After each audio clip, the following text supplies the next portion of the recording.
Eu, como sempre, igreja, me faço acompanhado da minha vaza, que está aqui à minha direita, linda de Jesus. E hoje ela vestiu um vestido meio verde abacate, não é verdade? Olha lá, eu fico reparando nas cores que ela coloca. E é uma bênção de Deus. Eu sempre preciso explicar que eu chamo ela dessa maneira. É um carinho que eu tenho com ela lá em casa, que um dia ela disse assim: tu és meu vaso na olaria de Deus. E eu sempre explico que eu disse a ela: se eu sou teu vaso, tu és minha vaza. É só isso, só isso. E é uma serva de Deus e tem me acompanhado desde quando nós casamos. Para onde eu vou? Entro na favela, ela está lá comigo. Meu Deus, se eu fosse contar aqui, ia ter irmão que ia se escandalizar, porque teve dias de nós chegarmos para pregar a palavra de Deus lá no Rio de Janeiro, dentro de comunidade, e começar um estouro de tiroteio para todo lado. Até bandido usar ela de escudo já usou. Eu e ela entrando e o bandido dando tiro por cima dela. Mas são as coisas que a gente passa para pregar o evangelho, e glória a Deus por isso. Então ela me acompanha, entra na comunidade, vai para o meio da roça, e sempre dando glória com esse sorriso lindo, e que Deus colocou no coração dela e no rosto dela. Então Deus abençoe, tu és uma bênção, glória a Deus, e grande é o vosso galardão nos céus. Evangelho de Cristo segundo escreveu Lucas, capítulo de número 12. Aleluia, Deus é bom e a sua misericórdia dura para sempre. Verso de número 45, igreja.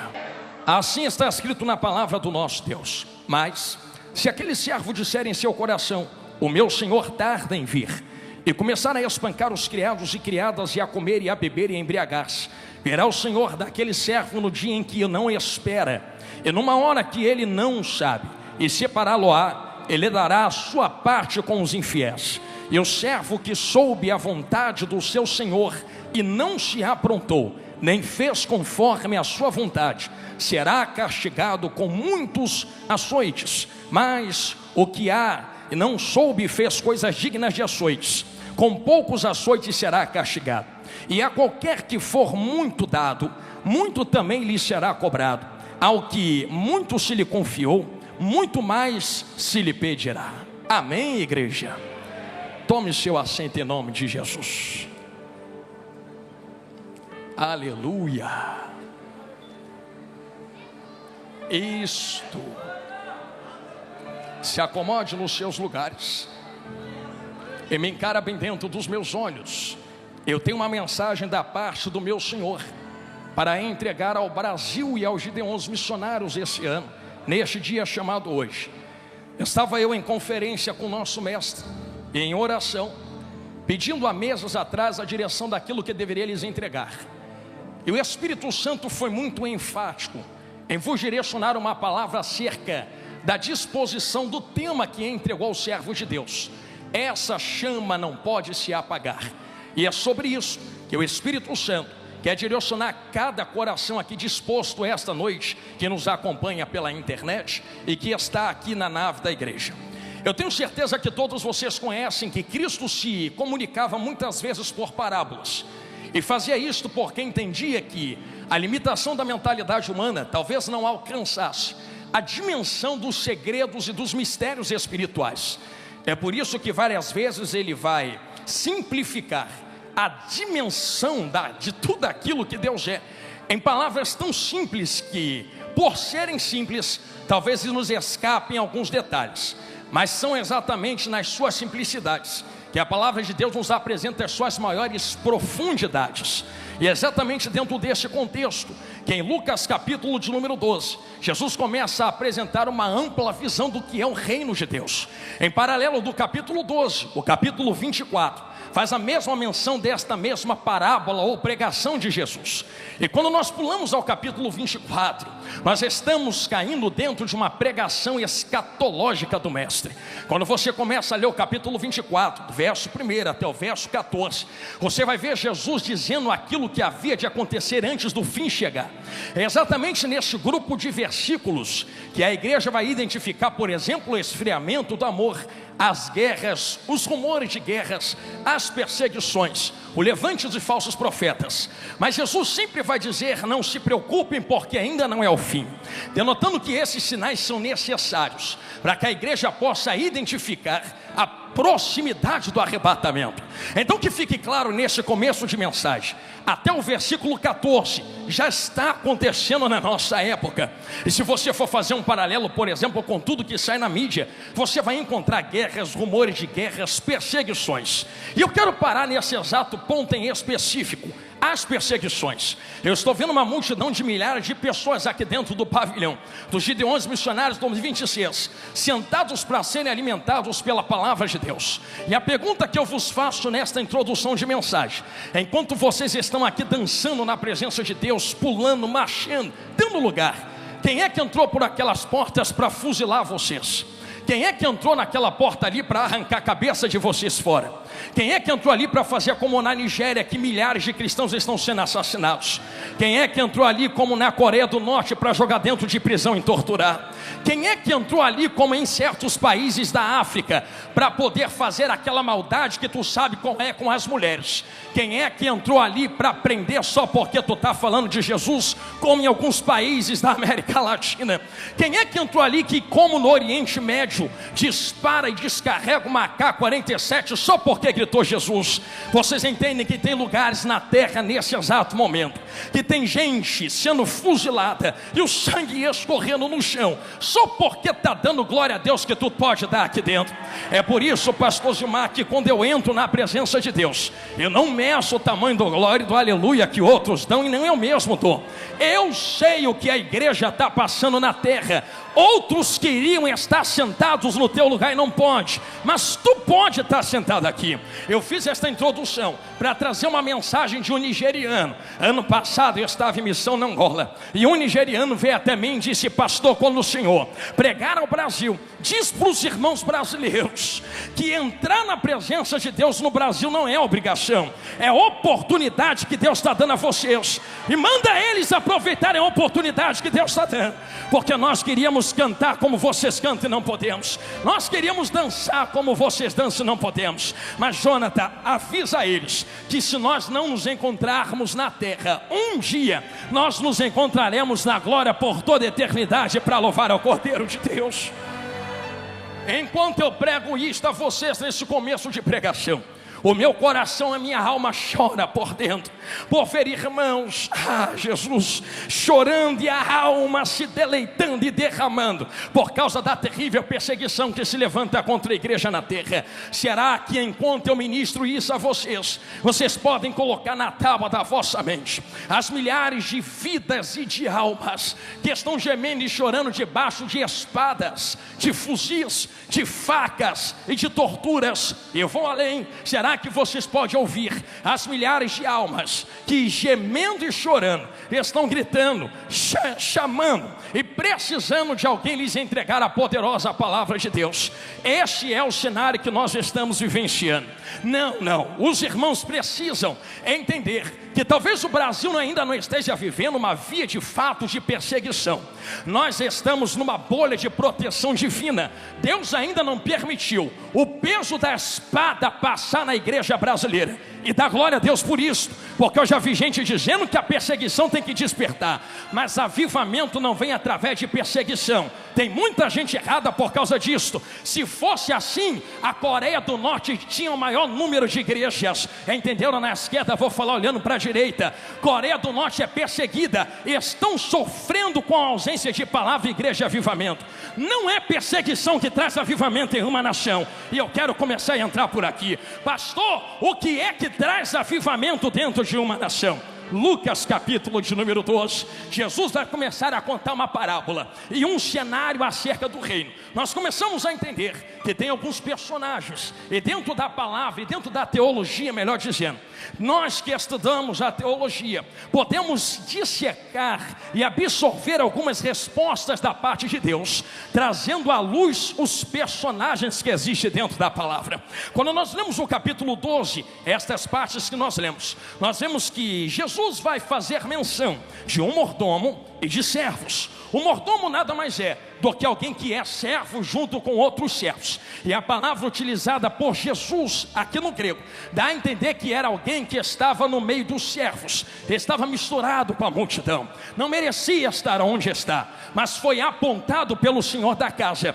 por ter proximidade e a confiança do seu senhor. O seu senhor pega aquele servo de entre os servos e o eleva a mordomo. Então alguém que está elevado não é nada mais do que apenas um servo em uma posição diferente dentro da casa. E como Jesus mesmo disse, que a quem muito é dado, muito é cobrado. Esse mordomo tem algumas regalias, alguns acessos, mas também tem algumas responsabilidades. Por exemplo, todo servo dentro da casa, todo aquele que serve dentro da casa, tem que ter as suas necessidades atendidas. E estes servos que estão trabalhando dentro da casa, precisam ter suas vestes em dia, precisa ter alimento na sua mesa, e precisa ter lugar para dormir. Quando nós dissecamos a teologia, aprendemos que estes servos não pediam nada ao seu mordomo e ao seu senhor, porque a casa era responsável por sustentar esses servos. Então o servo não precisa pedir nada, a casa é que tem a responsabilidade de sustentar esse servo. É a casa quem dá comida, é a casa quem dá roupa, e é a casa quem dá moradia para eles morarem. Entenderam? Na direita, vou falar olhando para a esquerda. O servo não precisa pedir, a casa se responsabiliza de lhe entregar. Entenderam? Na esquerda, vou falar olhando para o centro. O servo que é servo não precisa pedir, a casa tem o dever de se responsabilizar pela estrutura do servo. O servo não pede, porque a casa da comida, a casa da moradia e a casa da roupagem. Agora olha que engraçado, que do meio desses servos, ele escolhe um como mordomo. Esse mordomo ainda é servo, então mordomo também não pede, porque o mordomo também é sustentado, mordomo também tem comida, mordomo também tem moradia. Só que o mordomo tem acesso a outras coisas que os servos não têm. Ele tem alguma autoridade sobre servos, e ele direciona servos dentro desta casa. Logo começamos a entender a visão que Jesus está querendo construir dentro desta parábola. Jesus apresenta duas distinções de mordomo. Ele vai começar falando no verso 42 acerca do mordomo fiel e bom. Esse mordomo fiel e bom é aquele que entende a sua missão. E qual é a sua missão? É entender que ele deve entregar comida dentro da casa, ração dentro da casa, entregar algo dentro da casa. E é muito categórico esta palavra utilizada no original, porque a palavra é porção determinada. Então quem recebe da mão do mordomo não recebe nem a mais e nem a menos, não recebe faltando e não recebe sobejando. Estou falando de comida, estou falando de palavra. Por isso este mordomo não precisa se preocupar, porque já tem porção determinada para entregar aos seus servos. Parênteses aberto àquilo que Deus ardeu no meu coração.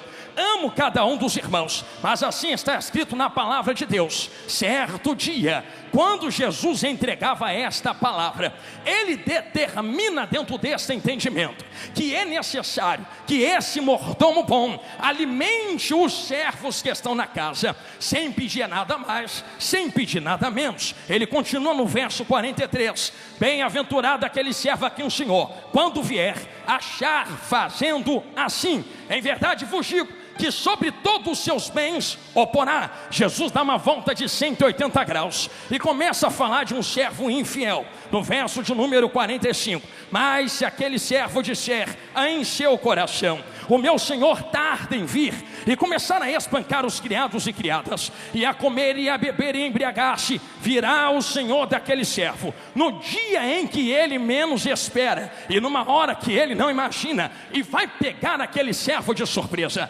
Aqui existem algumas lições que Jesus passa dentro da parábola. Ele começa apresentando o fato de haver fartura dentro da casa, porque logo no verso seguinte é quando nós lemos no 45, aquele servo infiel come, ele bebe, embriaga-se, ele farta-se, e não há problema em ter fartura dentro da casa. O problema é a fartura cegar o entendimento missionário daqueles que estão entregando a comida. Repito, o problema não é haver fartura dentro da casa, o problema é a fartura cegar o entendimento do propósito missionário daqueles que entregam a comida. A obra geme enquanto este servo não apresenta aquilo que lhe foi dado a apresentar. Você não vê em nenhum momento da mensagem, ou da palavra, melhor dizendo, que enquanto o servo não entrega aquilo que lhe foi determinado, o Senhor não se apresenta. Esse Senhor tem data, hora, dia determinado para se apresentar. Nisto aqui é um perigo terrível,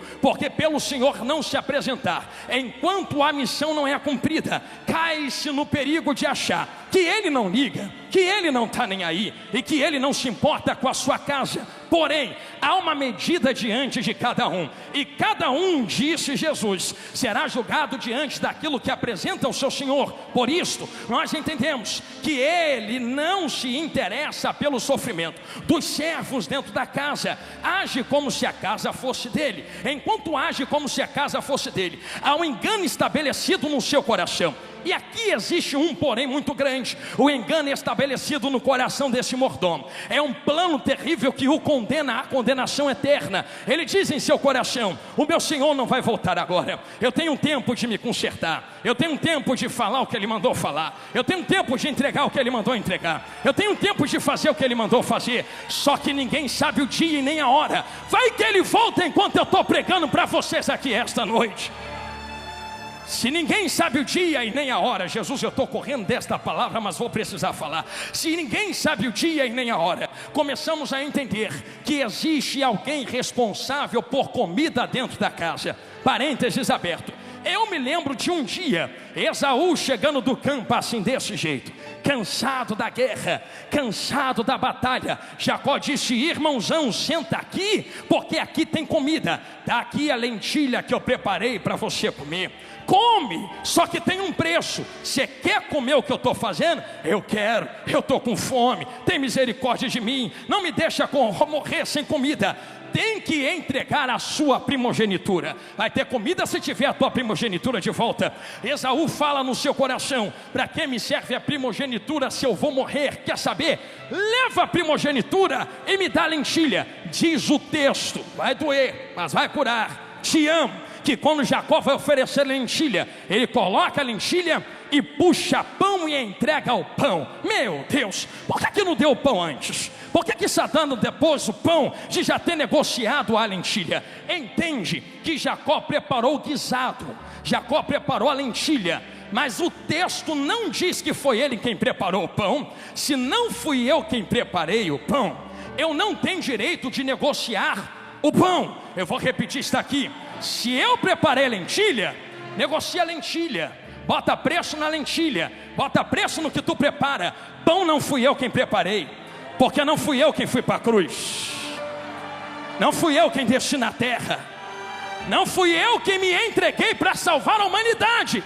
Lentilha tem preço, pão não tem preço. Lentilha tem valor, pão não tem preço. Lentilha tem negócio, pão não tem negócio.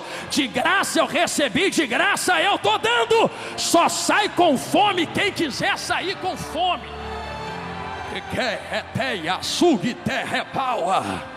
Não. Jacó está responsável pela lentilha e pelo pão dentro da casa. Ele bota preço naquilo que ele faz. Não pode botar preço naquilo que ele não fez, não criou. Não é dele. Se não é dele, não se pode negociar pão dentro da casa. Será que você pode me ajudar a pregar nesse começo de pregação? Nem precisa pegar na mão de quem está do seu lado. Só dá uma catucada assim de cotovelo e diz: não negocia pão dentro da casa. Diga: o pão não é teu. Diga: o pão é o pão vivo que desceu do céu. A palavra não é tua.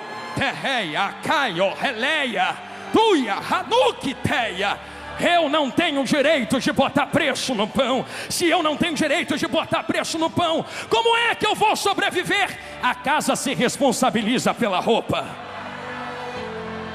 a casa se responsabiliza pela comida.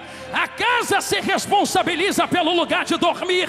Aqui está a vertente do que Jesus prega.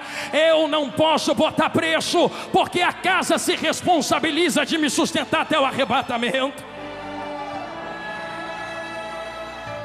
Pastor, tu está falando isso aí porque dentro desta parábola? Porque dentro desta parábola identificamos uma coisa terrível que acontece. Este servo fala em seu coração: ele não vai voltar agora não. Já foi no tempo do meu avô que ele não voltou, do meu pai que ele não voltou. Ele vai chegar agora. Quero começar a pregar agora.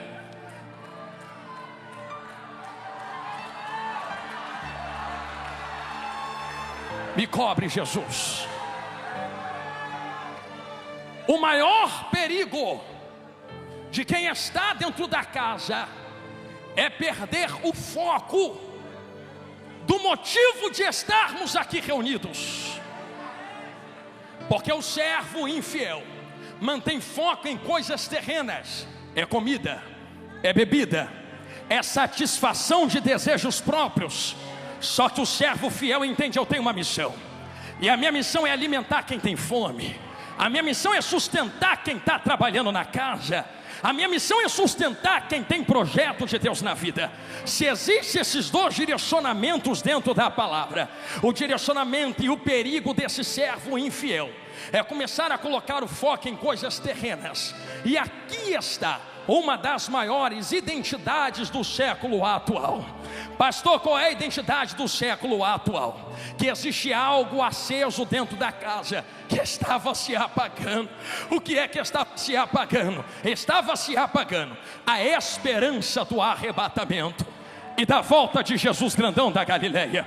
Ele vai voltar a qualquer hora, qualquer dia ele chega, qualquer hora ele vem, e não percebem que vivendo dissolutamente estão a um ponto e a um fio de cair na mão do seu Senhor. Eu sei que se tu cair na mão do diabo, Deus te livra. Eu sei que se tu cair na mão de homens, Deus te livra. Cai na mão do teu Senhor para ver quem é que te livra. Anu, terremaio. Eu teria medo de viver com foco na terra, sabendo que a qualquer momento a trombeta pode tocar só para mim e eu encontrar com a eternidade. Que é que tu tem para apresentar na tua mão diante do seu Senhor? A eternidade está diante de nós. E o cabresto fino desta mensagem: vocês têm 50, 40, 30 anos, 70, 80. Fala para mim quanto tempo dura uma eternidade. Vai trocar uma eternidade com Deus por causa de 80 anos? Estou sentindo Jesus falar na minha boca. Pensa que quem está no inferno agora está dormindo para sempre? Teologicamente aprendemos e pela Bíblia discernimos que o que dorme é a carne, é o corpo. Mas foi Jesus quem falou, vai reclamar com ele, que quem estava no inferno gritava: me deixa voltar, para avisar quem está vivo o que é que o Senhor faz com quem não te serve fielmente. Sabe o que aquele servo ouve, ou aquele homem ouve alguém dizer a ele: se preocupa não vai voltar ninguém dos mortos para avisar o que tem aqui. Já tem Moisés magrinho pregando para ele. Se quiser, ouve os profetas, missionários e pastores do reino. Keleia, Hanui, Tekeleia, Santo Reva. Estamos diante da eternidade. A eternidade bate na nossa porta. E o maior foco que não podemos perder dentro do texto é deixar o fogo se apagar, o fogo da esperança, do arrebatamento do Senhor. Eu não disse isto aqui de propósito. Eu trouxe vocês por esse caminho para vocês entenderem que a esperança é acesa, e não é acesa por homens. A esperança sempre é acesa pelo Senhor nosso Deus. Parênteses aberto, para engrossar o caldo que eu estou falando, e a gente entra de cabeça naquilo que Jesus está gritando aqui no meu ouvido. Lembra Levítico capítulo de número 6? Existe uma vertente diretória e teológica acerca de como o fogo é conduzido dentro da casa do Senhor. Quem acende fogo não são homens. Quem acende fogo na Bíblia é Deus que está no trono. A Bíblia diz que diante de Deus saiu um fogo, e aquele fogo lambe o altar. Agora eu estou vendo todo mundo me olhando de olho arregalado. Você tem mão direita assim para levantar? Então faz esse exercício comigo. Levantou. Repita comigo: quem acende fogo é Deus. Agora bate a mão no peito assim e diz: quem mantém aceso sou eu. Deus não vai descer na terra para manter fogo aceso. Ele já mandou fogo. Se responsabilize quem está na terra, porque a casa está na tua mão, a casa está na tua mão, a casa está na tua mão. O fogo na casa só apaga se você deixar apagar. Eu tenho um recado. Qual recado, pastor? Se tem fogo aceso dentro do tabernáculo, do templo, entenda como quiser, esse fogo foi aceso pelo próprio Deus. Mas Levítico capítulo de número 6 determina que o sacerdote se levante, coloque lenha no altar e se troque todas as manhãs, retire a cinza do altar para fora, limpe o altar, para que possa o fogo pegar. E quando esse fogo pega, consome tudo que está em cima do altar. Repare que quem acende fogo é Deus e quem mantém aceso o fogo é homens. Sim, aí você começa a entender a chamada de Samuel. Estou voltando e cortando para Lucas 12. Por que Deus chama Samuel? Será que Deus chama Samuel porque cansou de quem estava na frente da casa? Não. Será que Deus chama Samuel porque não foi com a cara de quem estava na frente da casa? Não. Tem um motivo específico para Deus levantar Samuelzinho do meio dos servos e da multidão e o chamar no meio da noite. Você lembra? Samuel, Samuel. Foi a primeira vez? Não fui eu. Samuel, Samuel. Vai de novo? Não fui eu. Vai de novo? Não fui eu. Quando esta voz te chamar, abre a boca e diz: fala que o teu servo, opa, voltei no Lucas 12, alguém percebeu? Fala que o teu servo, está ouvindo? Ele não se dirige a alguém que está acima, ele se dirige diretamente ao servo. Me cansei do que está acontecendo na terra, vou passar a vassoura, vou entrar com espada, vou entrar de madeira. Samuel, diz aí que eu estou chegando. Sabe o que acontece? Eu sei porque Deus está levantando o Samuelzinho na terra. Eu sei também que existe gente que estava diante daquela casa, e existe um perigo que muitas vezes alguém olha para esse texto e imagina: Deus está trocando Eli por causa da idade. Olha o dedão do pregador aqui. Deus nunca levou em conta a idade. Pastor, leva idade em conta sim. Leva não. Quando Deus vai contabilizar uma geração, Ele leva em consideração princípios princípios que estão sendo estabelecidos, obedecidos, e princípios quebrados. Por exemplo, eu vou dar um exemplo bem prático aqui. Você sempre vai ouvir que nós sempre pregamos geração do avivamento, sim ou não? Geração da santidade. Tu já ouviu alguém pregar geração dos 15 aos 20 anos? Geração dos 30 aos 40 anos? Porque não é idade, é princípio, avivamento, santidade, da palavra, do fogo, do manto, geração. Deus também não faz isso que muitos pensam. É por isso que eu vou dar um exemplo dentro do parênteses, que um dia, vou até chegar para trás aqui para alguém ver, vem andando alguém assim, e alguém vem trazendo na sua barriga um menino, chamado quem? João Batista. De lá para cá e de lá para cá e daqui para lá, na outra direção, também vem uma mulher andando, Maria. João Batista na barriga de Isabel, já entenderam aqui, falou olhando para lá. Jesus na barriga de Maria. Vamos falar do culto que aconteceu aquele dia? Qual era a idade de João Batista? 6 meses, nem tinha saído da barriga. Qual era a idade de Jesus grandão da Galileia? Apenas alguns meses dentro da barriga. Pensa que Deus liga para a idade? Jesus nem nasceu, já estava enchendo João na outra barriga.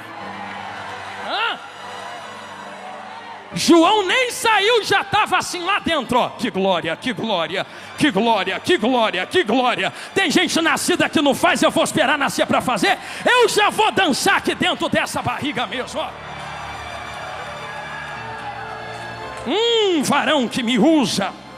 Deus não olha para a idade, Deus olha para princípios mantidos. É por isso que Deus está chamando Samuel. E entendemos que se Deus não leva a idade em conta, mas princípios em uma geração, entendemos que Deus não está descendo e vai doer, mas vai curar. Deus não está descendo na terra por causa do pecado de Ofni. Tu não vê a palavra dizendo: e Ofni pecou e Deus veio. Já entenderam aqui? Tu é de EBD, hein? Tu não vê escrito na Bíblia, e Finéias pecou, e Deus veio. Mas peraí, pastor, era adultério, era roubo da oferta de Deus, era fornicação na porta do templo. E Deus não veio. Deus não desce em pecado alheio, porque só se apresenta onde é invocado. Você acha que quem está pecando está invocando Deus? Mas, porém, contudo, todavia, entretanto, antes que a lâmpada se apagasse. Vou engatar a segunda agora. Deus desce na terra e fala: não, agora já é demais. Eu não venho no teu pecado. Quiser pecar, peca. Quiser adulterar, adultera. Quiser roubar, rouba. Mas não toca no fogo, não toca no fogo, não toca no fogo, não toca no fogo. O fogo não pode se apagar. O fogo não pode se apagar. É porque não toca no fogo. Porque quem acendeu o fogo não é quem está na terra. Quem acendeu o fogo é quem está sentado no... Ele se responsabiliza pelo fogo que acende na terra. E se tiver que trocar uma geração inteira para manter o fogo aceso, Ele vai trocar uma geração inteira, mas o fogo não vai se apagar. Não vai. Não vai.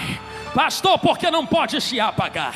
Vem comigo para dentro da Bíblia. Não se apaga, porque esse fogo tem nome, tem presença. Eu sei que nós identificamos fogo como Espírito Santo, mas dentro da Bíblia, Espírito Santo é óleo, é azeite. Fogo é a glória de Deus. E você vai ver vários exemplos disso dentro da Bíblia, mas não vou enfadar os irmãos. Entende-se que o candelabro estava aceso porque tem azeite dentro. Se tem óleo, sustenta fogo em cima. Quando você vê Atos capítulo 2, você entende que houve um vento que entra, como o som de um vento impetuoso. Quando o Espírito entra, o óleo desce. O Espírito Santo, representado pelo óleo no candelabro, somente depois é que tu vê línguas repartidas como de fogo. Então, se não tem óleo, não tem fogo. Se não tem óleo, não tem fogo. Se não tem Espírito Santo, não adianta nada. Pode falar bonito, pode cantar bonito, pode fazer o que for. Se não tem o Espírito Santo, se não tem o óleo, não vai ter fogo. Fogo é sustentado por óleo. Glória é sustentada pela presença do Espírito Santo de Deus. Se tu entende isso em Atos capítulo 2, comece a compreender que o fogo que foi aceso, porque tinha óleo presente dentro daquela casa. Se tem óleo, tem fogo, pastor? Sim. Então peraí, o fogo que desce está os capacitando. Correto, você acertou de novo, porque foi Jesus mesmo quem abriu a boca para dizer: eu sei que vocês, missionários, pastores, crentes, gideonitas, crentes do Brasil, todos que estão na internet, querem ser minhas testemunhas em Jerusalém, em Samaria, confins da terra. Tu quer sair para ganhar gente no teu trabalho, na tua rua, na tua escola. Só que vocês não vão sair para ganhar lá, enquanto não acender e receber fogo dentro da casa. Percebam que Deus faz uma conexão de ganhar almas com fogo aceso. Se o fogo está aceso, vai ter almas. Se o fogo apaga, não tem almas. A chama missionária pode ser convertida à chama do Espírito Santo e da glória de Deus. Não se ganha almas, e me permita dizer isto de maneira escancarada, com estratégias humanas, elas ajudam, mas o que ganha e mantém uma alma firme na presença de Deus é o óleo, fogo e pão. Óleo, fogo e pão. Óleo, fogo e pão. Será que o Gideões pode repetir isto nesse começo de mensagem comigo? Diga: óleo, fogo e pão. Nenhuma dessas coisas são minhas, mas temos a responsabilidade de cuidar do óleo, do fogo e do pão. O fogo não pode apagar, o óleo não pode faltar, e o pão não pode ser negociado.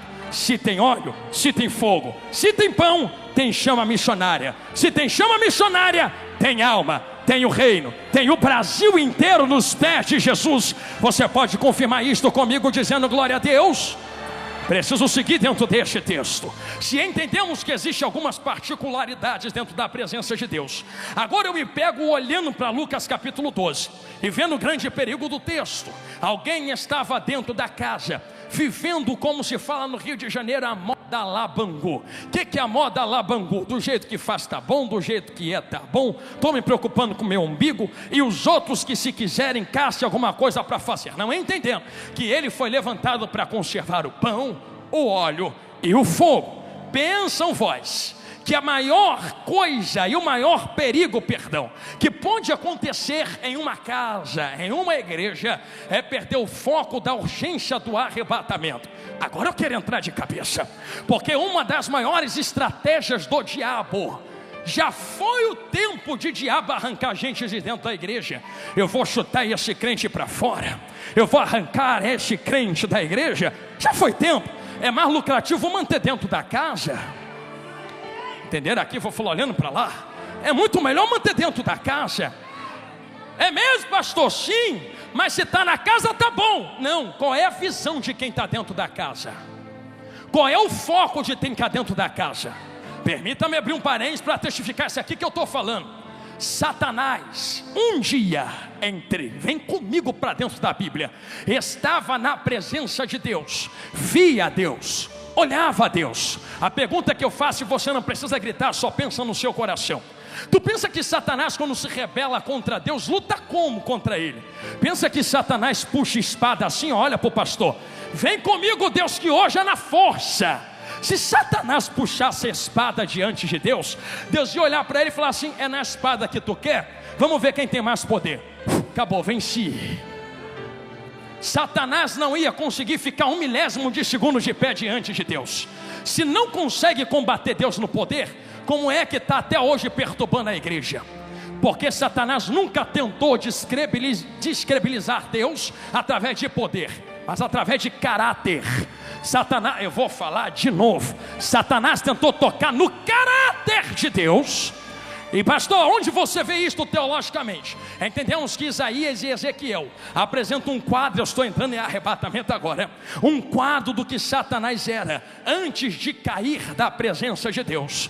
Eu sei que tem teólogos, amigos meus mesmo, que dizem: não pastor, isso aí era rei da terra. Mas irmão, não tire a espiritualidade do texto. Enquanto ele estava diante de Deus, ele se apresentava coberto de pedras preciosas e intentou no seu coração ser igual a Deus. Percebeu que em nenhum momento do texto diz e puxou a espada contra Deus, mas ele carrega 1/3 do céu, sim ou não?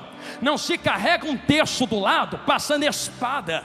Não se carrega e se convence alguém botando pistola na cara. Pode até ir na força, mas não vai convencido. Como é que se convence? É mais ou menos assim, ó: Deus está aqui, Satanás está aqui, os anjos estão ali.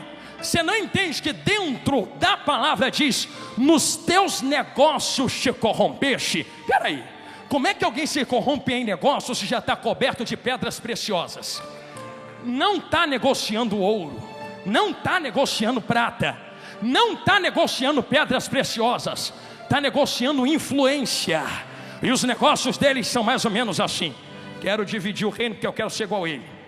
Cola do meu lado que a gente consegue ser igual a ele. Sai da placa dele e vem para a minha, cola aqui. Entenderam? Vou falar de novo. Aí vai no outro. Você não acha que é muito poder na mão de um só, não? Você não acha que é muita autoridade para um ficar mandando e todo mundo ficar obedecendo, não? Mas não entende que a casa de Deus funciona assim. Isso aqui não é democracia, que tu vota e escolhe. Isso aqui é reino, tem um rei que manda. Senti Jesus na minha boca.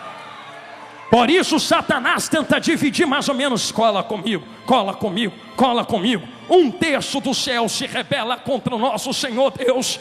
Eu vou fazer uma pergunta para entrar de cabeça no arrebatamento. Ele usou espada? Não. Usou o que, pastor? Lábia, palavras. Vou falar de novo, estou chegando em Lucas 12 de volta. Palavras.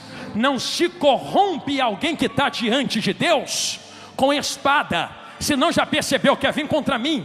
Se não dá para mudar Deus que está sentado no trono, eu mudo a visão de quem serve a Ele.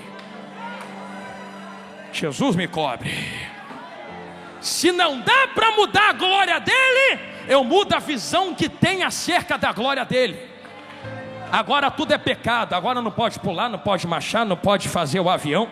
Agora não pode falar língua estranha, é pecado. Vamos mudar a visão que estão tendo acerca da glória. Vamos embora apagar esse fogo. Vamos embora destruir esse negócio dentro da casa dele. E como é que a gente vai fazer? Vamos embora usar o pão. Pega a palavra e vem devagarzinho no ouvido. Isso não pode, isso não é, isso não vai, isso não tem, isso não consegue. Enquanto estão usando a palavra para mudar o foco, anjos caem da presença de Deus por atenderem a lábia de Satanás. Perceba como a estratégia é a mesma. Satanás foi expulso, sim ou não? Lembra que estava no jardim do Éden? Como é que ele tenta Eva? Tenta com espada ou com palavras? Certamente não morrerás. Só que é engraçado, ele pega a palavra que Deus libera. Eu vou falar de novo.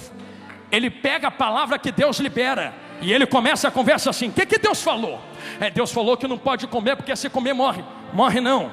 Então até começa com uma verdade, até começa introduzindo algo do evangelho. Mas quando você entra na vertente do pão, você vê que nunca teve nada de evangelho, nunca teve nada de verdade. Chegou o tempo do Espírito de Deus despertar a igreja brasileira contra falsas mensagens que parece que são, mas não são. Parece que tem, mas não tem. Parece que é, mas não é. Até te faz chorar, não é? Mas a palavra não tem que te fazer chorar, tem que te fazer sair da igreja pensando na tua vida e se consertar com Deus. Santo réu.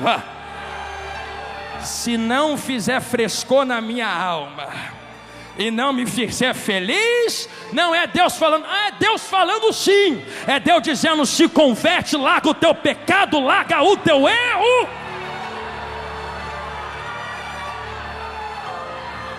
Quem dera o Senhor, a nação brasileira entendesse que a palavra do Senhor não tem obrigação de fazer ninguém feliz, pelo contrário, ela faz alguém sair chorando da igreja, pensando na própria vida e dizendo: eu tenho que me consertar, eu tenho que melhorar.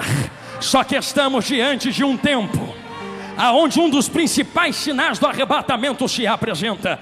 Em Mateus 24, na pregação escatológica maravilhosa do meu mestre, ele diz que se levantariam falsos profetas. Já sei, pastor, falso profeta é quem vem de chifre dentro da igreja. Não, vem vestido como profeta, parece profeta, diz que é profeta, anda como profeta, fala como profeta, mas ao invés de pregar a verdade, passa a mão na cabeça de quem precisa se consertar com Deus. Eu vim trazer uma palavra no Gideões 2026. Eu ainda creio em uma geração que vai entrar dentro da palavra, levantando a bandeira do evangelho e dizendo: se for para bater, me bate, eu só não quero é perder a minha salvação. Se tu levantou a mão, levanta ela gostosa em nome de Jesus assim. Eu sinto Deus falar na minha boca. Eu convido esta casa santa e cheia da palavra a liberar 10 segundos de glória a Deus. Se aqui ainda tem palavra, como eu sei que tem, abre a boca. Aqui não é melzinho na boca, aqui é chicote estalando nas costas mesmo.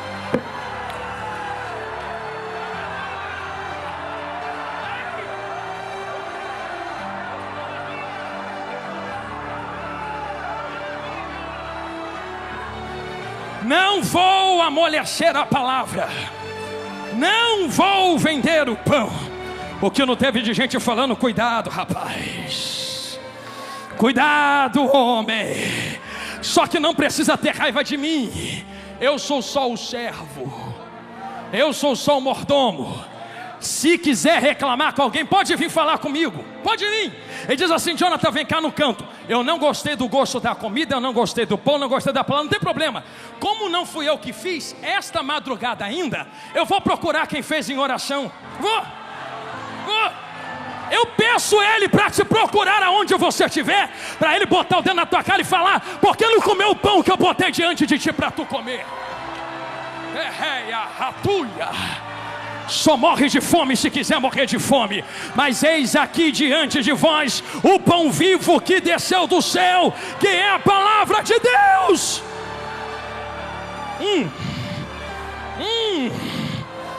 Caiote rapaia, ugite rebadaraca lúcia. Eu sinto um varão passeando entre nós. Cataio reteia, tugite remaiute remaiacaia. Eu sei Eu sei que a verdadeira igreja tem entendido o que tem acontecido no nosso tempo. Um dos principais sinais do arrebatamento não é guerra nem rumor de guerra, não é a fome nem a perseguição, porque Jesus foi categórico em Mateus 24. Ele não disse quando estourar a guerra é o fim, ele não disse quando houver perseguição é o fim. Ele foi claro: quando este evangelho é o pão. A guerra de Satanás nunca foi guerra, rumor de guerra, perseguição, é o pão. Ele está tentando mudar a visão da igreja concernente ao pão. Só que o pão alimenta, e se esse pão ainda é vivo, pensa que a estratégia do diabo mudou? É a mesma que derrubou anjo, é a mesma que derrubou Adão e Eva. Hoje a estratégia é essa. Eu sei que eu vou falar algo aqui que dói mais cura.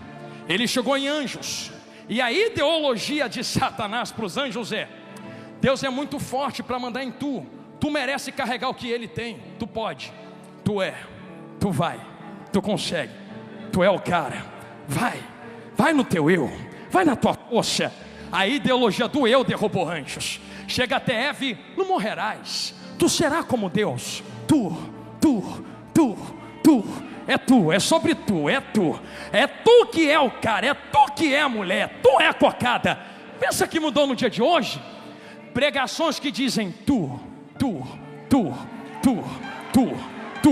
não, é você, tá, você é legal, é bonzinho, é serva, mas e Cristo?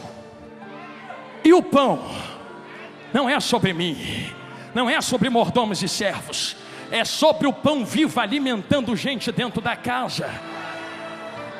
Eu deixo uma orientação à igreja brasileira: rejeitem qualquer manjar ou refeição aonde o pão vivo não seja o centro da mensagem. Rejeitem na cara dura. Se não estiver falando de Cristo, pega a mala e sai, pega a Bíblia e vai embora, vai para onde está falando de Jesus. Não perca a tua alma por ausência de pão dentro desta casa. Entrequeia, ratu, remaia, sando rera. Não morre de fome, não morre de fome, não morre de fome.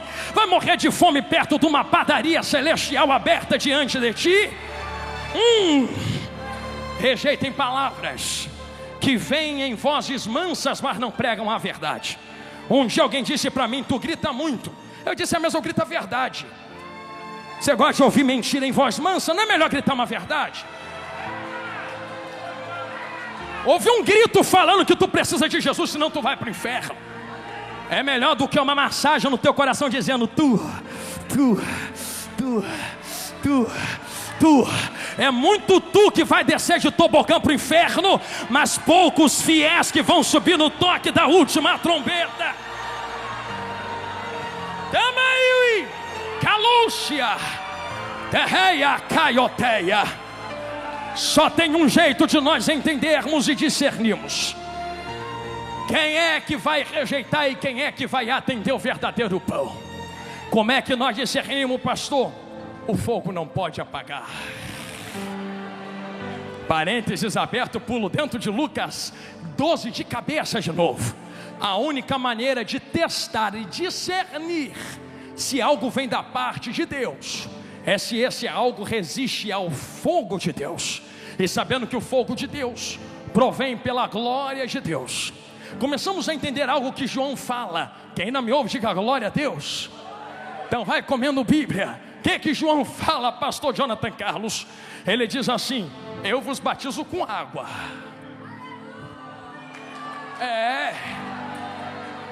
Mas vem um aí atrás de mim, após mim, perdão, que não batiza com água, ele vos batizará com o Espírito Santo. Com fogo. Ele não deu a opção de escolha. Ele não disse escolhe o fogo ou o Espírito Santo. Ele deu os dois. Se ele dá os dois, isso está implícito no original. Por favor, com todo respeito a quem não acredita, mas está muito claro no texto que isto aqui não é fogo do inferno. Isto aqui é fogo que ele entrega para fazer a obra.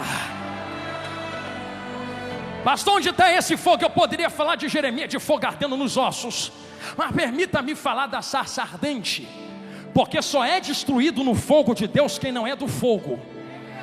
Vou falar de novo. Só é destruído no fogo de Deus aquilo que não é fogo, não provém do fogo, não nasceu do fogo. Agora o que é fogo junto com fogo é conservado com fogo. Quer ver? Sarça está ardendo, é ou não é? Mas está queimando e destruindo? Não, porque fogo conserva aquilo que é dele. Quando eu olho para os gideões missionários, eu vejo sarças ardendo no fogo.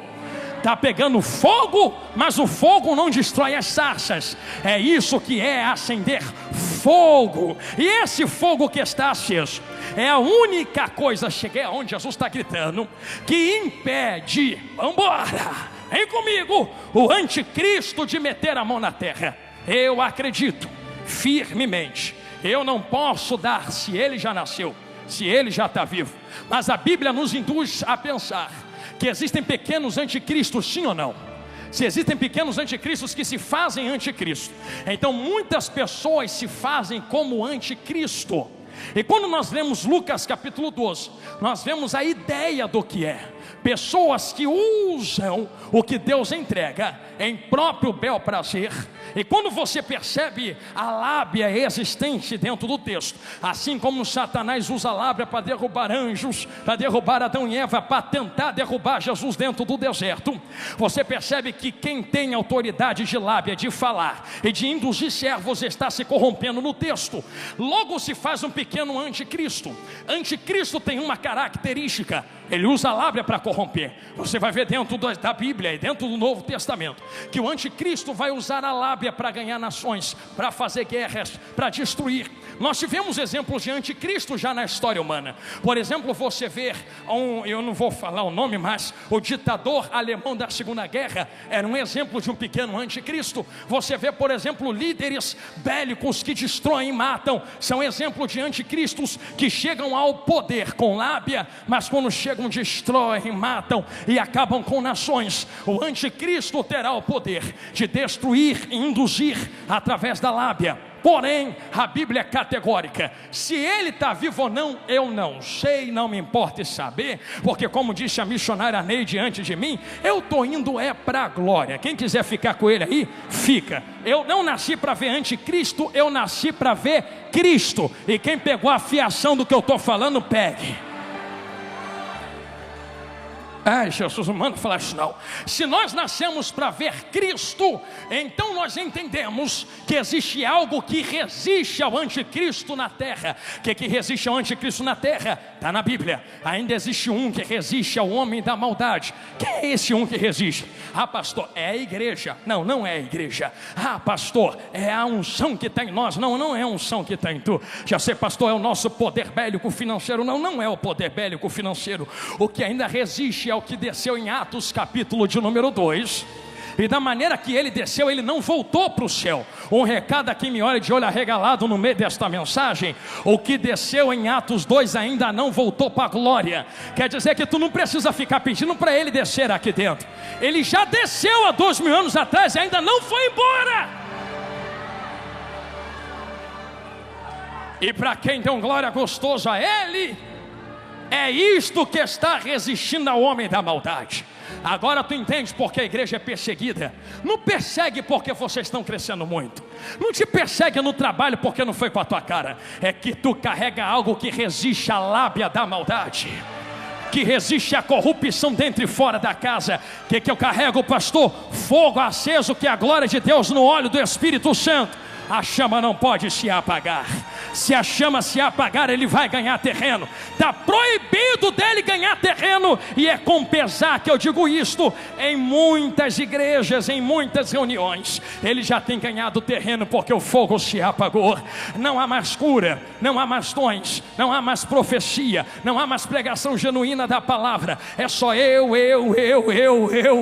para a terra, e nunca eu para a glória, preparando-se para encontrar com Cristo. Mas como eu estou pregando para um povo que o fogo ainda está aceso, eu lhes dou um recado esta noite: todo fogo que Deus acende na terra, assim como o tema dos Gideões este ano, o fogo não pode se apagar Então vamos. Todo fogo aceso na terra tem em si a responsabilidade em quem carrega. Eu comecei pregando que vocês têm a responsabilidade de manter esse fogo aceso, e isso é verídico. Somos nós quem alimentamos o fogo, somos nós que mantemos a chama missionária acesa, somos nós que levamos a glória de Deus para dentro da floresta, somos nós que levamos a palavra para dentro dos desertos, somos nós quem atravessamos os continentes para declarar a bandeira do Evangelho e a glorificação do nome de Deus aos povos.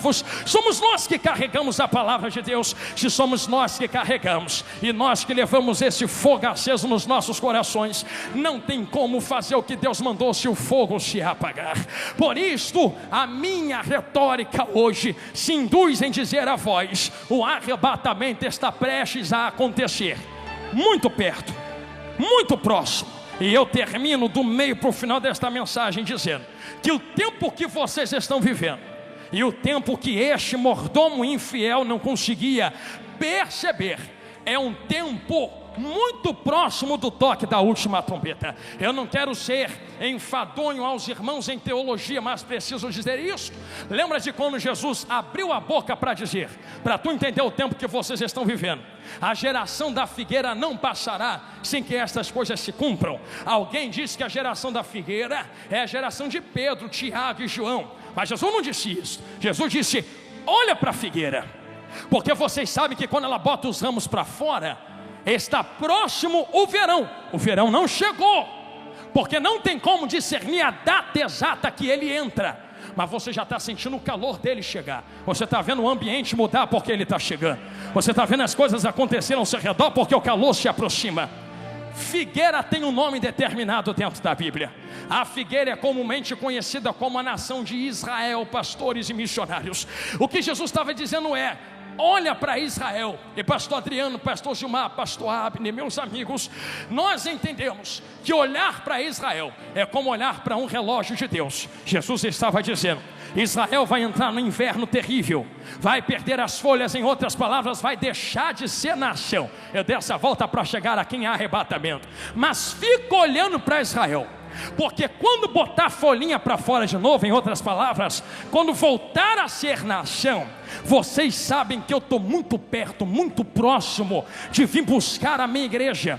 E lá se vai Israel. Jesus sobe para a glória, anos 70 chega, Roma invade, dispersa os israelitas, deixa de ser nação. Mas Jesus está do céu, olha para a figueira, olha para a figueira, olha para a figueira. Vai o tempo do Império Romano, Israel não volta a ser nação.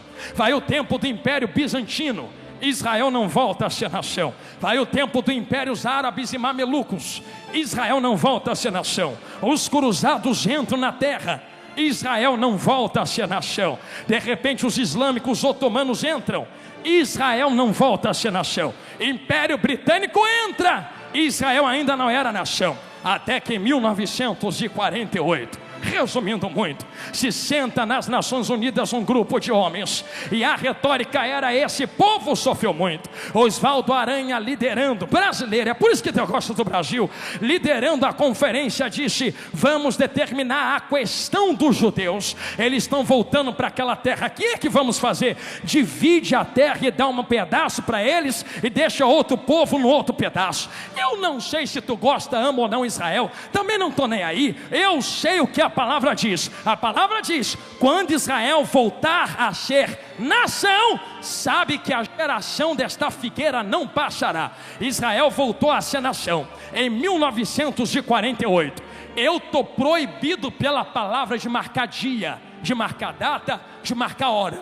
Eu não sei quando ele volta para buscar a gente, para buscar vocês, mas ele mandou medir o calor do verão. Então vou medir o calor do verão. Uma geração que não passará. 1948 a geração começa. Pastor, meu avô já morreu, minha mãe já morreu, todo mundo já morreu, Jesus não voltou. É, mas geração não dura 10 anos dentro da Bíblia. Gostei do sorriso dela. Geração não dura a tua vida dentro da Bíblia. Eu poderia dar vários exemplos, mas um exemplo muito prático, teológico: a geração de Abraão é de entre 100 e 120 anos. Israel de 1948 a 2026 tem mais ou menos 80 anos. Eu acho que de 80 para 100, 120 está bem perto, não é verdade? Vocês estão sentindo o calor do verão. vocês estão sentindo o calor do verão. Não há mais tempo para negociar pão dentro da casa. Estamos muito perto do toque da última trombeta. Prega que Jesus vai voltar e que a igreja vai subir.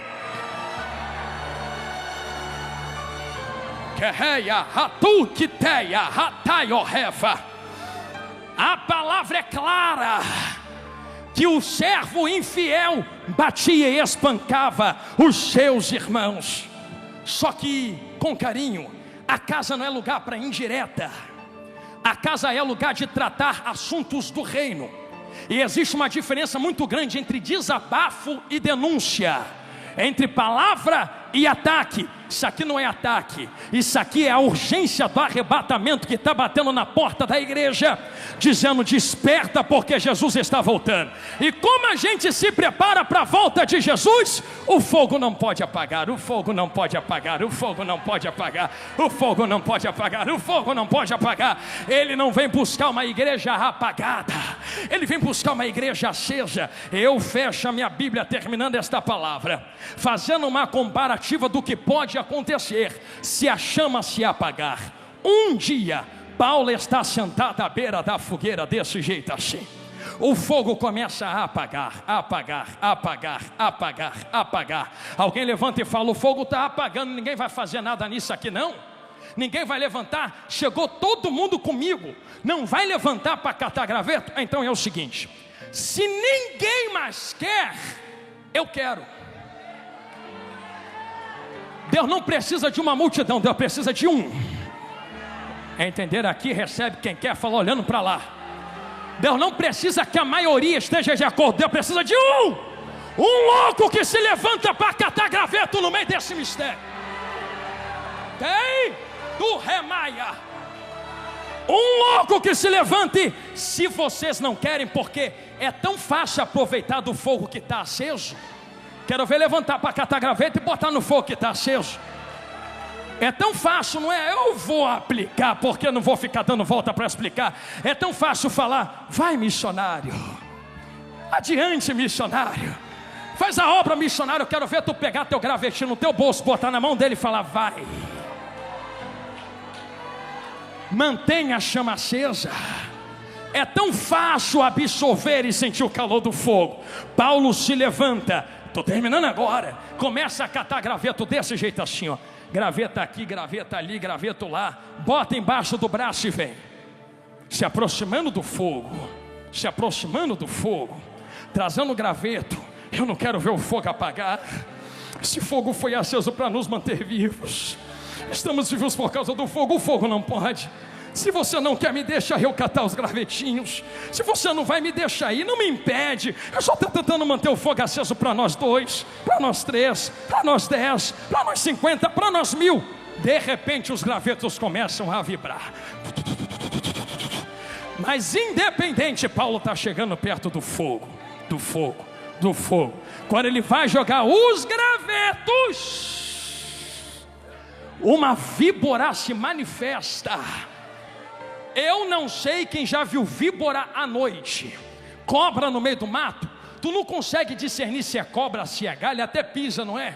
Pensa que Paulo pegou, ela está inserida entre os gravetos, escondida no ajuntamento, mas no meio do seu esconderijo, porque nunca se esconde fora, sempre se esconde dentro, porque fora já está de cara a tapa para todo mundo ver. Se camufla dentro, se esconde dentro, se pinta dentro, se veste de como quem é dentro, coloca a terno e gravata dentro, bota a saia no pé dentro, carrega a Bíblia dentro, se maqueia dentro, até canta dentro, até prega dentro, está camuflado dentro. E detalhe, enquanto não tiver fogo, vai ter gente camuflada no meio dos gravetos. Se não tiver fogo, vai ter gente igual 007 lá no meio espiando, escondida. Eu sei que graveta aguenta folha, aguenta fogo. Quero ver víbora aguentar calor do fogo. Ih, alguém vai dar glória lá no meio. Quer ver? Jesus me segura, que vontade de pular. Na hora que ele joga os gravetos, a víbora sai do esconderijo. Não! Agarra a mão dele. Um recado a todos os missionários pastores, companheiros de altar, pregadores, ministros, pastores do evangelho. Deus não impede a víbora de nos morder, porque aonde há fogo, pastora Maria Inês, a manifestação de víboras, e o veneno entra, dói. Mas Deus nunca disse que ia impedir mordida de quem é falso. Deus só disse que não ia deixar você morrer. O veneno entra, ele pega aquilo que estava escondido, que é falso, e aqui não, cobra, vai no fogo, balança no meio do fogo, a cobra solta. Alguém vê o veneno entrar e diz: já vi isso antes, vai morrer. Vou pegar o banquinho e sentar, não dou um mês. Não era para ter falado isso, não era para ter cantado isso, não era para ter pregado isso, não era para ter botado fogo na seara. Vai morrer. Um mês, não morreu. 2 meses, ainda está vivo. 3 meses, ainda respira. 5 meses, ainda prega. 10 meses, ainda está na missão. 11 meses, ainda canta. Víbora não mata quem é acostumado com fogo, com fogo, com fogo, com fogo. Levanta a mão e não abaixa. Entrou uma glória aqui dentro. O pavilhão será tomado de fogo do alto agora. Uma coluna de fogo desceu no meio da igreja. Um terremoto de glória vai começar a acontecer nos 4 cantos do pavilhão. Aonde houver alguém que quer fogo missionário, fogo pentecostal, levanta a mão e não abaixa, assim, em nome de Jesus. Assim, 30 segundos e uma nuvem de glória toma conta desta casa. Eu vou contar para te ajudar. 30, 29, 28, 27, 26, 25, olha lá, 24, 23, não vai morrer. 22, tu tem fogo. 21, a chama está acesa. 20, fiel é o que te chamou. 19, tu és servo fiel. 18, a víbora vai morrer assada na churrasqueira de Jeová. 17, falso não vai ficar de pé no meio da seara. 16, Deus conta com os servos fiéis. 15, em menos de 10 segundos. 14, um terremoto de glória começa a acontecer aqui dentro. Quer ver? 13, 12, 11, 10. Uma nuvem de glória já tomou conta do pavilhão. 9, quem quer ser renovado de poder e autoridade. 8, a hora é agora, levanta a mão e abre a boca para adorar. 7, cancela o português e vem no glória, vem na língua estranha. 6,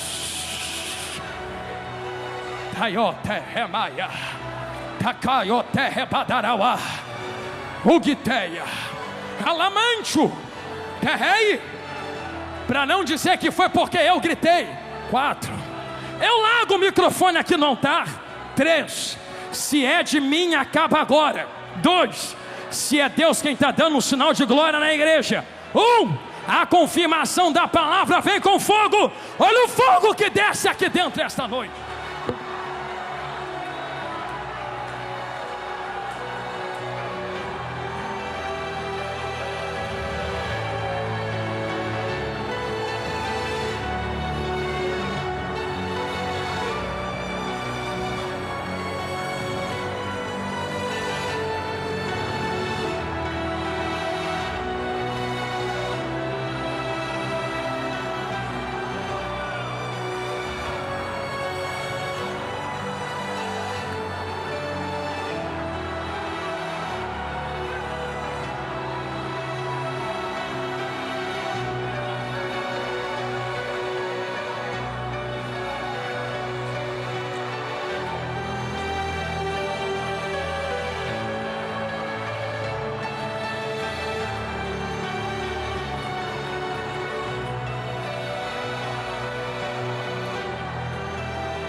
Aleluia, aleluia. Eu conheço esse fogo, eu conheço esta presença. diante da liberdade que o ministério desta casa me outorgou, para poder ministrar a palavra com liberdade. Eu ainda acredito em milagres, eu ainda acredito em batismo no Espírito Santo, lembra? Eu ainda acredito naquela glória que descia 15, 20 anos atrás, lembra? Deus vai renovar esse fogo aqui hoje, agora e é já. Eu não sei como tu entrou aqui dentro do pavilhão, mas eu sei como tu pode sair. Pastor, eu quero ser a ponta da espada de Deus na terra. Eu quero ser missionário, eu quero fazer missões, eu quero pregar, ganhar alma, fazer a obra. Mas eu preciso ser renovado no fogo, sem fogo tu não consegue. Mas se você quiser esse manto de mistério, o altar está aqui, está vendo esse espaço aqui na frente? Se tu vier, saiba para onde tu vai pisar agora. Tem brasas vivas, acesas no chão na frente do apoio aqui. Se tu vier, vem ciente que tu vai pegar fogo como tu nunca pegou na tua vida. Isso vai arder nos teus ossos, vai arder na tua alma. Tu vai deitar pensando em missões, vai levantar pensando em ganhar a alma. Tu não vai conseguir dormir direito. Isso vai te consumir por dentro. Eu tenho que fazer a obra, eu tenho que ganhar a alma, eu tenho que sustentar a mão de quem faz, eu tenho que ir para o campo, eu tenho que pregar a verdade. Jesus está voltando, é mais forte do que eu. Se você quiser esse fogo e esse renovo, venha correndo agora. Pastor, eu preciso de cura. Jesus também cura a carne, vem correndo aqui agora, porque vai ter cura entre nós. Eu ainda creio no Jesus que faz cego enxergar, que faz paralítico andar e bota câncer para o lado de fora. Se você ainda crê nesse fogo que foi aceso, o fogo missionário, aleluia. Tem um varão passando aqui no altar. Tem um varão de autoridade passando aqui no altar. Assim diz o Senhor na minha boca: atentai, porque eu vou fazer algo nunca antes visto na terra agora.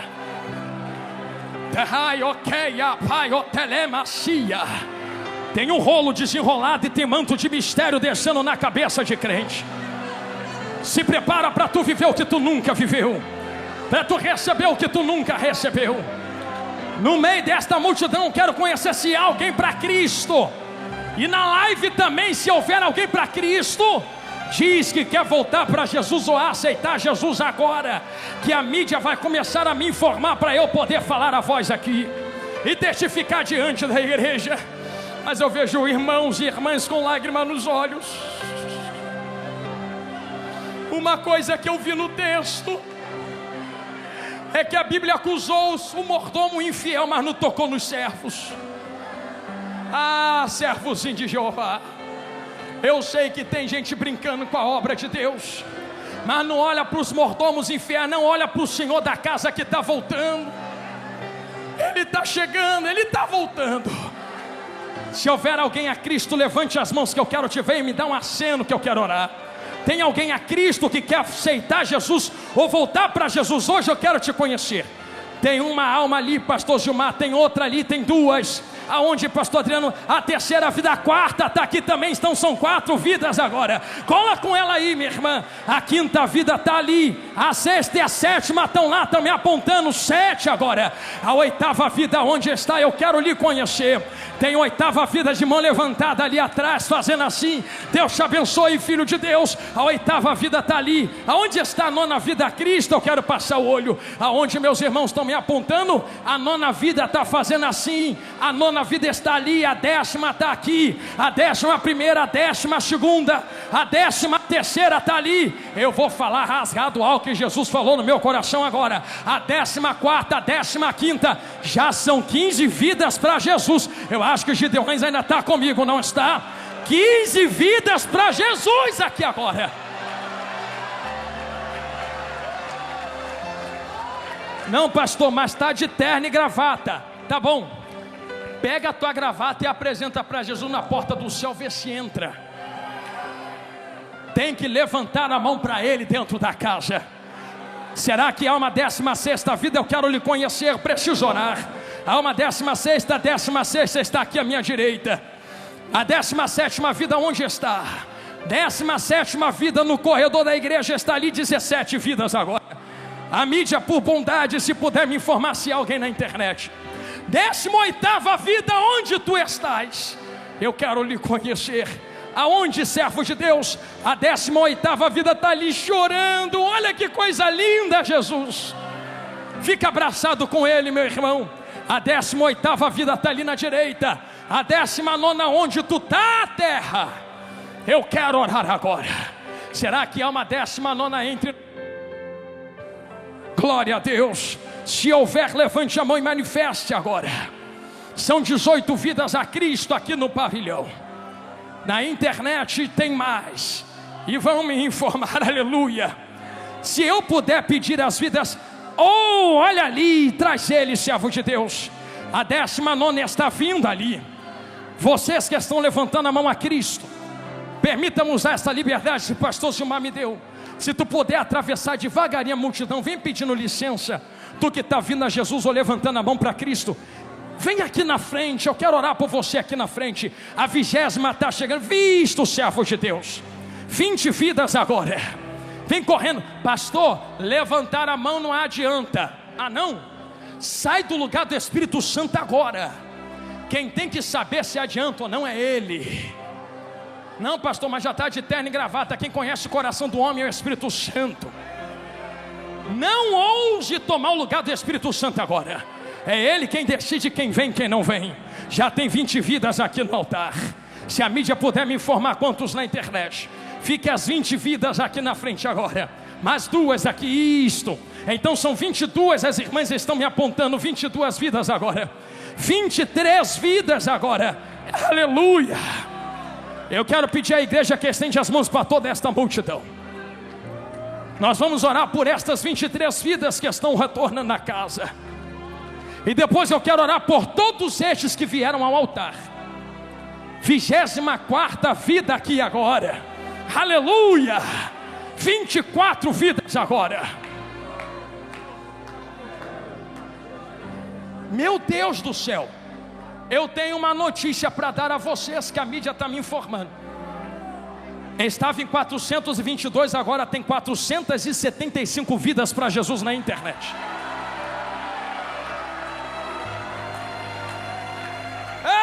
Pastor Gilmar, agora são 515 ali. Vai chegar a 1000. Então são 24 vidas aqui dentro. E mais 515 ali na internet. Eu sinto Jesus nesta mensagem. Agora já são 570 almas pela internet aceitando Jesus. Não, eu vou ficar falando para ver se a igreja entende, pastor. Porque por uma vida tem festa. Imagina por 570 mais 24 aqui agora. Que é da glória, 596. Olha ali, está escrito, não estou inventando. Tu pode filmar, servo de Deus, mostra para eles no telão. 596 vidas a Jesus na internet. E está aumentando. Agora são 625. Eu só vou orar quando Jesus mandar ali. 625, 660 vidas agora. Tinha mais de 20 mil pessoas online assistindo. Foi liberto da cachaça aqui agora. Já botou para fora o que estava prendendo ele. Está tendo milagre aqui dentro da casa. Jesus ainda liberta. E já são 733 almas aceitando Jesus na internet. Quando chegar a 1000 vidas, dê a maior glória que tu puder, para estremecer a terra e envergonhar o diabo. Agora já são 762 vidas. Meu Deus do céu, 814 almas pela internet. Mais uma, 25 vidas a Jesus grandão aqui no pavilhão. 25 aqui no pavilhão. 861 na internet. Isto está no telão, quiser olhar, olha. Não estou inventando. Tem milhares de pessoas aceitando Jesus na internet agora. 861 almas a Jesus grandão da Galileia. E mais 25 aqui dentro do pavilhão do Gideões Missionários 2026. Eu vou começar a orar agora. Por 1000. Agora são 949, meu amigo pastor Gilmar Miguel. Com 1000 a gente começa a orar.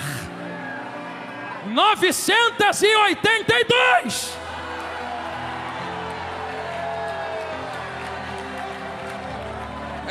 Triqueia, 1018 vidas.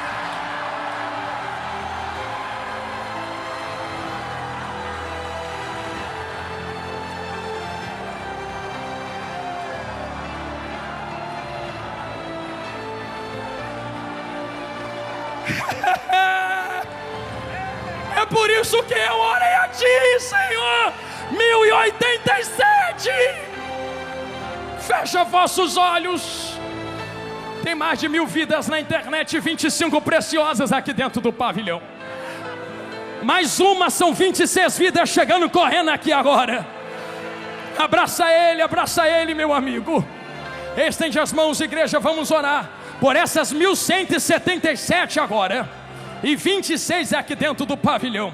Meu Deus, 1206 agora. Aonde, serva de Deus? Mais uma aí? 2. Então 27, 28 vidas aqui dentro do pavilhão. 28 vidas no pavilhão e 1227. Pode deixar, pastor, aleluia. Eu quero pedir que tu estenda as mãos, vamos orar por estas 1270 vidas na internet, por estas 28 vidas aqui no pavilhão. E todos vocês que vieram à frente receber renovo do fogo de Deus. Enquanto eu estiver orando, só glorifique a Deus. Quem estiver doente será curado agora. Aonde tiver caroço será expelido. Se houver AIDS, se houver pressão, se houver doença hereditária, vai cair por terra agora em nome de Jesus. Vocês serão curados. E fogo arderá continuamente sobre o altar e não se apagará. Feche os olhos, Gideões Missionários 2026. Senhor, meu Deus e meu Pai, Pai amado, querido e de bondade, 28 vidas estão se rendendo aqui no pavilhão a Ti. E mais 1400 almas na internet. Senhor, milhares de vidas estão te aceitando como Salvador. Senhor, isto é fruto da mensagem. Senhor, eu quero dar toda a honra e glória a Ti, porque Tu confirma aquilo que Tu coloca diante dos homens. Senhor, eu lhe peço, escreva o nome das 1452 almas na internet e das 28 vidas aqui no pavilhão, no livro da vida. O que passou, passou, ficou para trás. A partir de hoje começa uma nova história. Senhor, eu sei que a partir de agora nunca mais faltará fogo, porque hoje eles são Teus servos e Teus mordomos. Senhor, agora 1485 vidas na internet. Eu coloco cada uma deles e delas nas Tuas mãos. E eu lhe peço, Senhor, pela glória que há no Seu nome, enquanto eu oro, começa a passear com Teu Espírito dentro do pavilhão dos Gideões agora. Isto, 1518 na internet. Senhor, aonde houver alguém doente, toca agora nesta carne, toca agora nos nervos, toca agora nos ossos, toca agora no sangue. Eu profetizo cura sobre eles. Toda enfermidade bate em retirada em nome de Jesus. Senhor, eu lhe peço, arde Teu fogo sobre eles. 1550 vidas agora na internet. Aqui já tem 30 vidas, então são 1567 mais 30 vidas no pavilhão. Senhor, eu lhe peço, enquanto eu estou orando, passa em revista entre eles. Vê quem está de boca aberta te adorando. Senhor, já tem gente batizada no Espírito Santo aqui. Começa a renovar com fogo agora, fogo agora, fogo agora, fogo agora, fogo agora. E isto, tem gente sendo liberta de demônios ali. Fogo agora, fogo agora. 1600 almas na internet. Fogo agora, fogo agora, fogo agora. Senhor, assim como desceu em Atos 2, começa a renovar vaso que quer fogo agora. Da unção que está sobre a minha cabeça, transborda sobre eles e enche, enche, enche, enche, enche, enche, enche, enche, enche, enche, enche mais, enche mais, enche mais, enche mais. 1637 vidas, enche mais, enche mais, enche mais, enche mais, enche mais, enche mais, enche mais, enche mais, enche mais, enche mais, enche, Senhor. Eu coloco cada vida nas tuas mãos, com a certeza da vitória, em nome de Jesus, amém.